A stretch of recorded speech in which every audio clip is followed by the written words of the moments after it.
میں نے اس پہ بات کرنی ہے جناب اسپیکر. میری انتہائی معذرت کے ساتھ ہمارے جو منارٹی کے بھائی ہیں،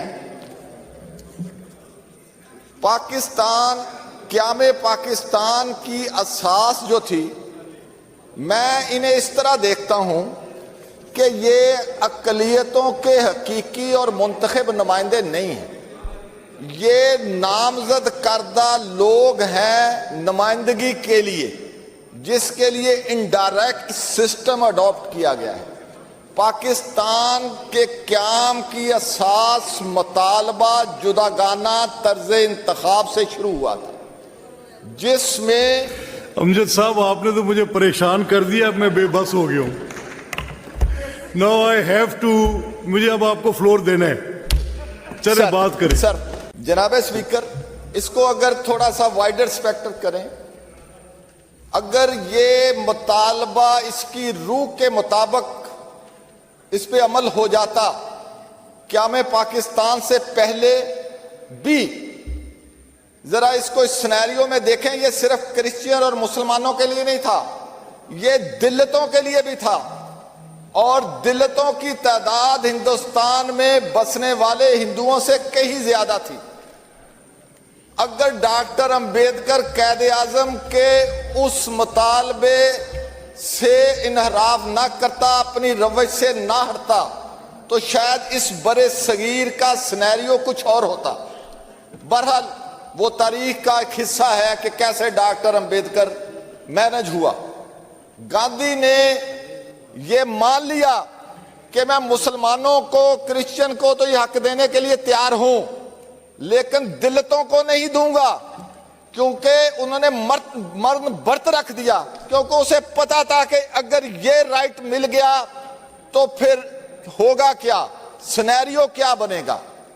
تو جو وینری لوگ تھے، اس نے اس مطالبے سے جیسے مینج کیا. ڈاکٹر، یہ ہسٹری ہے، ڈاکٹر امبیڈکر نائب صدر بنے ہندوستان کے، تو اگر وہ معاملہ ویسے رہتا تو اس کی شکل کیا ہوتی. اب اس سے آگے آ جاتے ہیں. اب پاکستان ایک مطالبے کی بنیاد پہ معرض وجود میں آیا.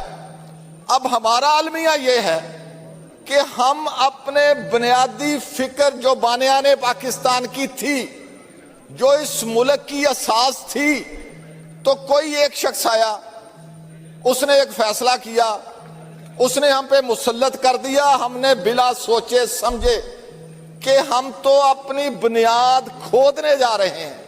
اور آج میری کرسچن کمیونٹی کے دوست دوبارہ اس مطالبے پہ آ رہے ہیں، جو فیل کر رہے ہیں کہ لاہور میں نامزد کردہ شخص جو ہے وہ ٹوبا ٹیکسیں کے کرسچینوں سے اس کا کوئی رشتہ ناتا ربط نہیں ہے، اس کا صادقہ بات کے کرسچین سے ربط نہیں ہے، اور نہ وہ اسے ووٹ لیتا ہے، نہ وہ اس کا متقاضی ہے. اب وہ یہ مطالبہ کر رہے ہیں کہ جداگانہ طرز حکومت لایا جائے. جیسے 70 سال بعد محبوبہ مفتی کو پتا چلا کہ قائد اعظم سچ کہہ رہا تھا، اگر ہم اس کی بات مانتے تو ہمیں یہ دن نہ دیکھنا پڑتا. آج ہمارے منارٹی کے دوست بھی یہ تسلیم کرنے پہ ہو گئے ہیں کہ ہمیں وہ حل جو دیا گیا تھا ریئل ریپریزنٹیشن کا، ہمیں اس پہ جانا چاہیے. تو اس لیے میں سمجھتا ہوں کہ آج پاکستان کے مسائل کی ایک وجہ یہ ہے کہ ہم جو آزادی کی جیسی نعمت کا کفران نعمت کر رہے ہیں، اور اس کے ساتھ ساتھ ہم اپنی اساس سے جو انحراف کر رہے ہیں. تو یہی وجہ ہے کہ یہ نحوست، جب اس ملک کے روز مسائل بڑھتے چلے جا رہے ہیں، ہماری سرحدوں پہ خطرے ہیں، ہمارے وجود کو خطرہ ہے، تو یہ اللہ تعالیٰ کی طرف سے ہم پہ نحوست نازل ہو رہی ہے کہ ہم اپنے کیے گئے وعدے سے انحراف کر رہے ہیں.